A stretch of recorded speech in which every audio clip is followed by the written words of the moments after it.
Hey everybody, how's it? Okay, my name is Jeebs. I am an old composer, and this is the Decomposer Lounge World Music. Different than the Decomposer Lounge Heavy Metal channel that I have. I'm going around the world slowly. I've been to Kazakhstan, I've been to Korea, I've been to the Philippines, I've been to Japan. I just got through doing an artist from Argentina, and now I'm going to do Hua Chen, hope I said that right, from China. And I want to thank everybody who's hanging out here and enjoying what I do. My reactions are not what I would consider theory. Other people can do that. My reactions are more on peeling back the layers of the song, still celebrating the singer and the power of them being an artist, but also celebrating them as an instrument with their voice, and then listening to the arrangements that support them. So I want to thank you guys for hanging out. I can't believe it. I'm almost at 10,000 views. Which is pretty fast. And I want to thank you for all of your suggestions. And finally, I want to thank you with your patience with not knowing the languages and how to pronounce words well. So thank you so much for that. Okay, so let's do this. I don't know the name of this song. I tried to look it up on Google Translate. I didn't like what it said, or I didn't know if it was right, and I didn't want to disrespect the language. So I'm just going to say, here we go with Hua Chen. Okay, let's do this.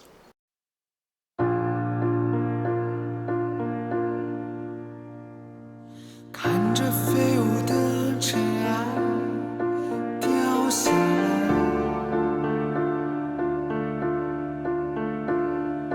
没人发现它存在，多自由自在。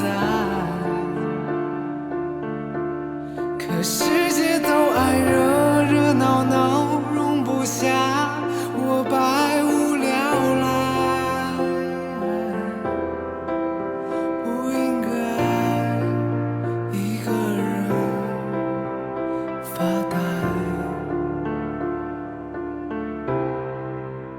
只有我守着安静的沙漠，等待着花开。只有我看着别人的快乐，竟然会感慨。就让我听着天大的道理，不愿意明白。 有什么是应该，不应该？ This is a wonderful example of how powerful a melody can be. He has a wonderful voice, and I'm sure I'm in for a surprise. This is the very first time I'm listening to him. Very passionate, yet the song sounds like it's written in a sad kind of, a heavy kind of way. But it gives you, because obviously I don't know the language, I have to listen to the language of music, yeah? Which we all do from different countries. And I could tell by the arrangement and the song structure and composition that we just heard the hook. And what I love about what I'm hearing with the melody are the beautiful intervals. And you may have heard me say this before. And if you don't know what an interval is, that's the space between the notes. So if I'm going da da da da da, those are the shortest of intervals, unless you talk about microtonal. But if I go da da da da da, those are medium intervals, and da da, that's a whole octave, but that's a large interval. But in his melody, especially in the very first half of his verse, he had a very nice little interval that broke me away from what I thought was going to be a pattern of beauty through simplicity, but he popped this beautiful note that was like maybe 5 steps below and brought it up. And then it seems like it's a little bit kind of in rubato, and what rubato means is that there's not necessarily a click track necessarily. There are some times where they slow down a little bit and pick it back up. And what I also love is in the chorus, the piano is either the principal melody lead, which typically it would be the singing would be the principal lead, but they do it in unison.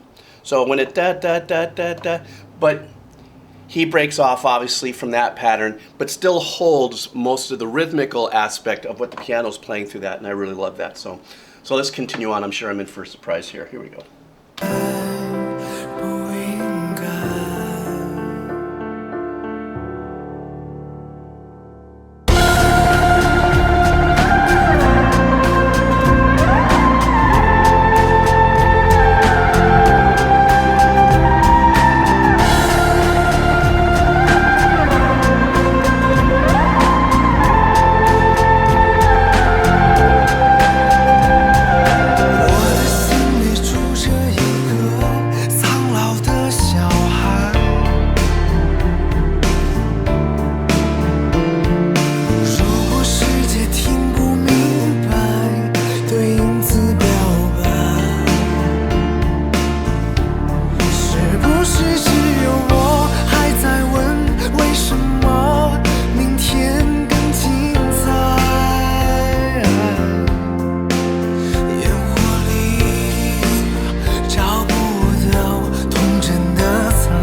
Okay, I know I'm probably stopping it in a very powerful section. Don't worry, I'm going to roll back a little bit and listen to it.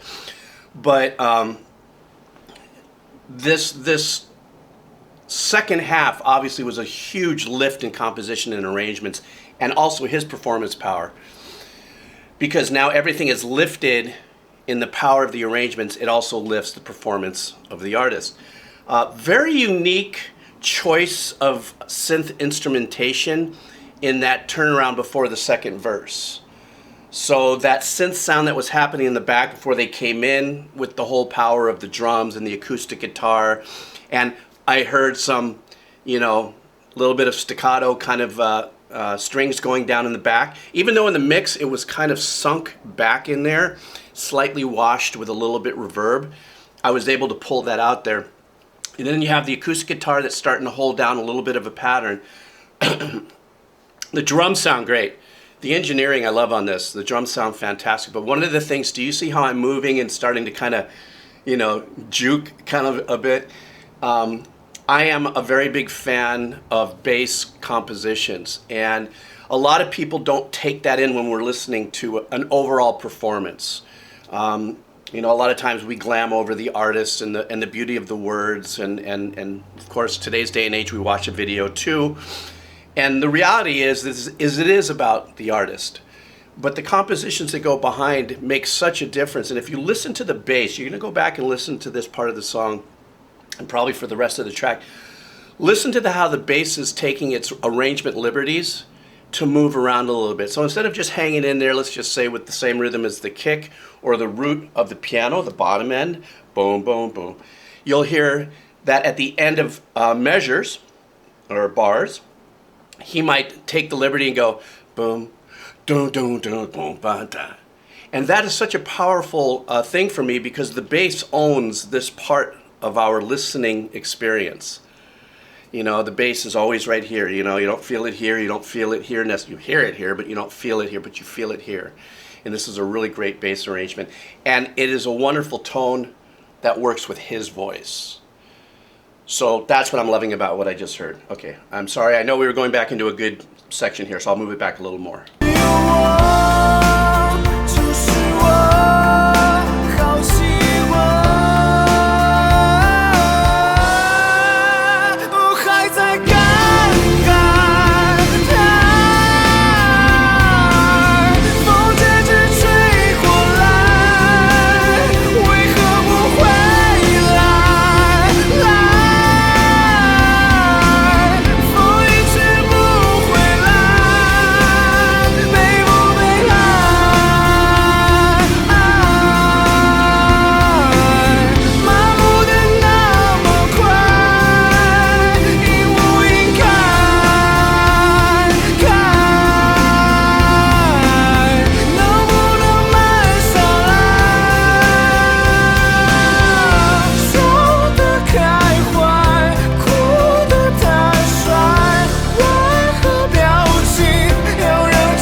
Wow, that was a great ending, and that was an incredible way to celebrate his vocal capabilities. There were those big intervals, right, that he was doing just on this last section I was listening to. Is beautiful. Here's what I love about his voice. I'm not a vocal coach, but I've been around long enough, way too long sometimes, that how an artist uses their instrument and how they utilize the power that they have to push their instrument into different directions. What I love about where he goes in his upper register, it sounds unforced, natural, and owned. And what I mean that is with the confidence. I guess that's what makes an artist an artist. I don't care if you're a growler, like in the heavy metal, or if you're a rapper, or if you are, a singer. You get to a level when you start to record, and then you get your demo to a record company, and the record company signs you, and you grow, because even with a little bit of assistance through the process, by the time you're released, you are the owner of that voice, in the sense of being able to get out of it what you need for a performance without stress. And he did an absolutely amazing job. A couple other things I wanted to say about the arrangements before I split. I just really love that haunting kind of synth sound that they use for ambience. So if you've never heard me talk about ambience, sometimes you could choose something, when you're recording, and just by the way it is built, it can give you that sense of wide open space. A lot of times, most of the times, we use reverb to assimilate ambience. Sounds like you're, singing in a tunnel, but in your headsets, the voice will be here, but it's, split wide.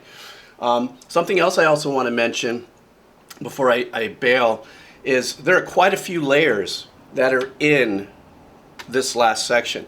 One of the things that I enjoy is, in my head, digging out the pieces on what the piano's doing, even though you really can't hear it, for me, because of just my life and what I've done. One of the things, not just the piano, but a lot of times when you keep an acoustic guitar playing through heavier composed areas, so you have piano and singing and background vocals. By the way, the background vocals on here were great. They were sunk a little far back, but they were fantastic.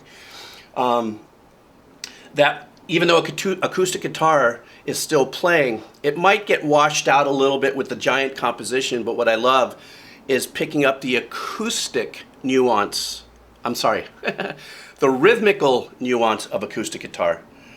So you may not necessarily be able to hear the chords now because everything's coming in, but you hear the strumming with the pick. And that adds a very important part to a rhythmical arrangement. Using nuances of instruments a lot of time for rhythmic arrangement purposes is absolutely magical, and it gives it a different kind of life. Anyhow, that was my very first listen to excuse me, Hua Chen. Excuse me, I didn't drink enough coffee this morning. I want to thank you all once again. Please leave comments on more songs from this artist that I should listen to. Thank you for your support. Thank you for sharing the videos. Thank you for hanging out. And I'm off to another continent, and let's see where else I end up. And then I will circle around. I do come back and listen to artists again, so hang in there. Give me your suggestions. Give me some time, and I'll come around. All right, guys, take care. See ya.